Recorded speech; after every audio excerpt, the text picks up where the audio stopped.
Hello. Yeah నేను చెన్నైలోనే ఉన్నాను.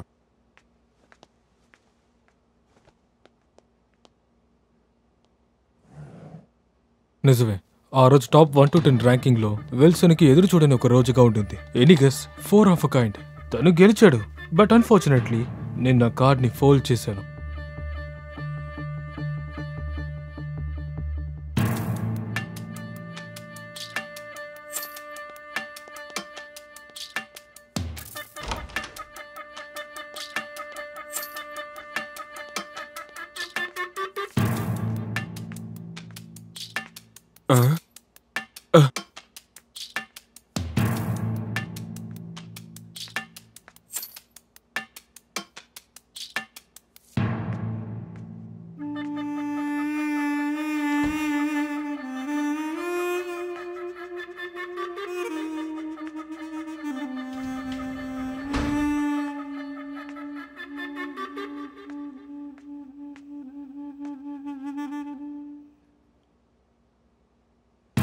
Daniel, ల్యాప్టాప్ని యూజ్ చేసావా?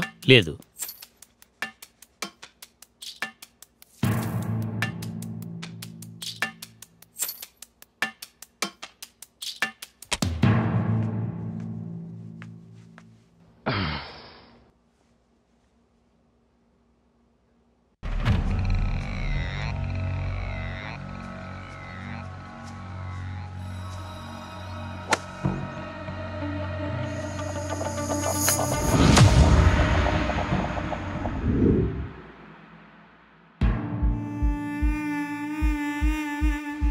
ముంబై నుంచి 2 పోకర్ ప్లేయర్స్ వచ్చారని డైసీ దగ్గర నుంచి మాకు కాల్ వచ్చింది. కానీ వాళ్ళు ఒట్టి పోకర్ ప్లేయర్ మాత్రమే కాదు, దే ఆర్ షూటర్స్. ఒక అసైన్మెంట్ కోసం చెన్నైకి వచ్చారు. ఆ రోజు వాళ్ళ ల్యాప్టాప్ నుంచి నేను 2 విషయాలు తెలుసుకున్నాను. ఒకటి, మా అమ్మ నాన్న చనిపోయినందుకు వీళ్ళే కారణం. ఇంకొకటి, వీళ్ళు ఎప్పుడూ ఓడిపోయిందే లేదని. ఇద్దరు డిసైడ్ చేయాలి, వీళ్ళ ప్లాన్కి ప్రీ ప్లాన్ చేయాలని.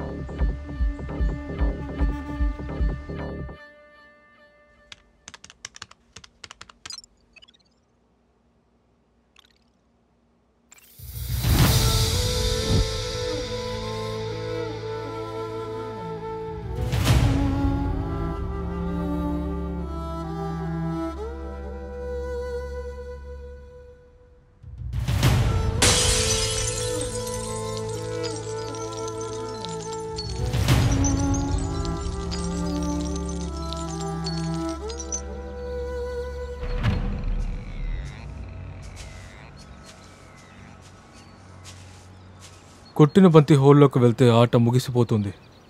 అదే ఒక మనిషిని గుంటలో తవ్వి ఆట ముగిసిపోయిందనుకుంటే అది పిచ్చితనం.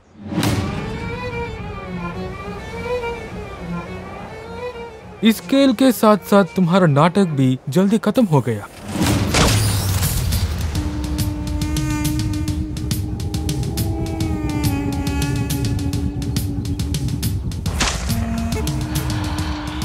It's clear.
డాక్టర్ విక్రమ్.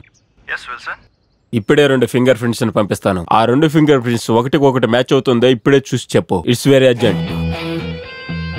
ఎవరు ఎవరు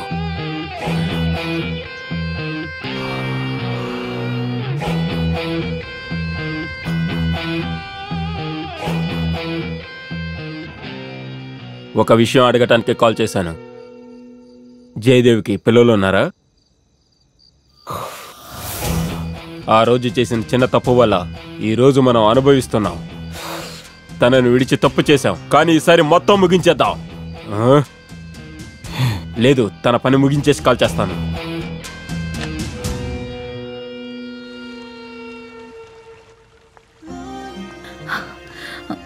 ఈరోజు ఖచ్చితంగా చెప్పేయాలి.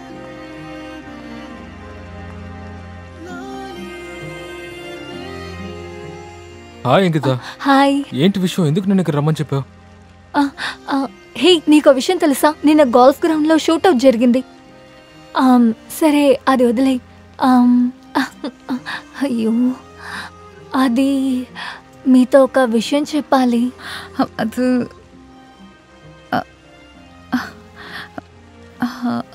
అంకిత, నేను నీకు విషయం చెప్పాలి.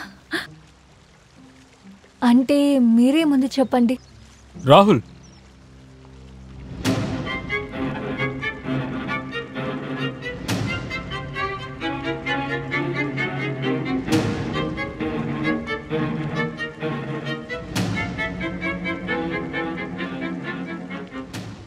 మీరిద్దరు ట్విన్సా? అవును.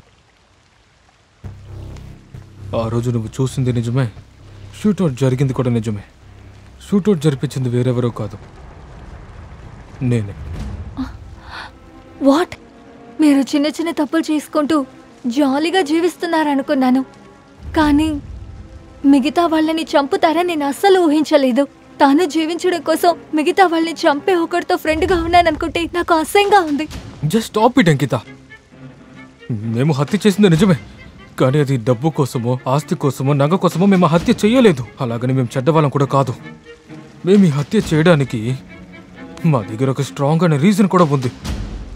ముందు అదేంటో తెలుసుకుని మాట్లాడు. నీ నోరుకొచ్చినట్టు మాట్లాడుకో.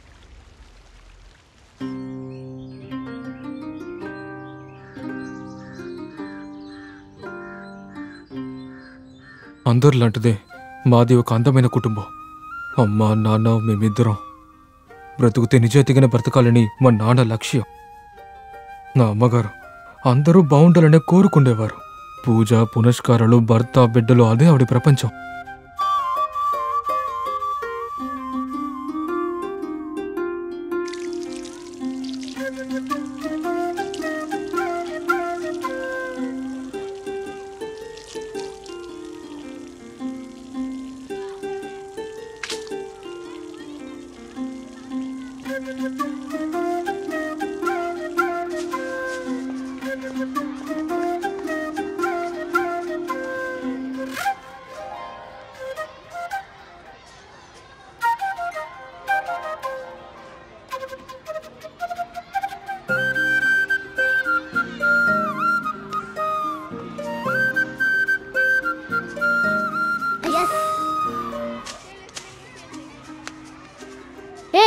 నీకు ఎంత ధైర్యం ఉంటే మా చెల్లికే ముద్దు పెడతావు. ఇంకమే నువ్వు నా చెల్లి చోలికి వస్తే అంతే. ఏం చేస్తావురా? ఒకసారి చేసి చూడు.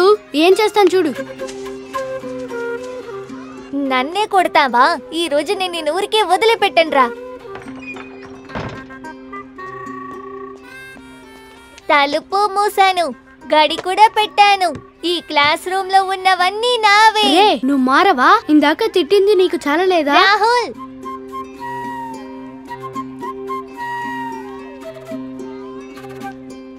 కొట్టరా కొరకరా, కొట్టరా కొరకరా.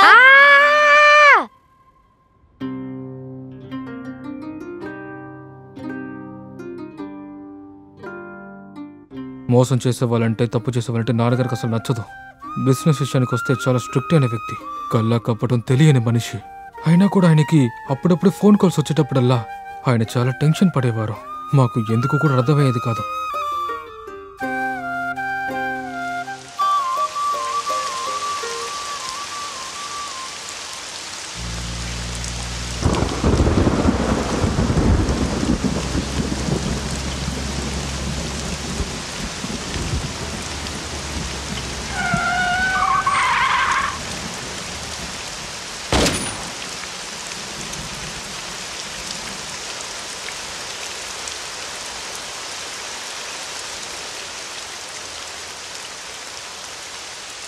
నిజం చెప్పాలంటే ఒక్కరోజు మా కళ్ళకు ఎదురుకుంటానే మా అమ్మా నాన్నని దారుణంగా చంపారు.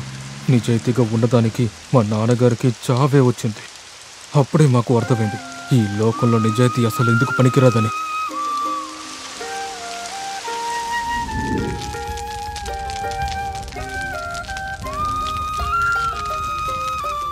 ఇప్పుడు చెప్పు, మేము చేసింది తప్ప?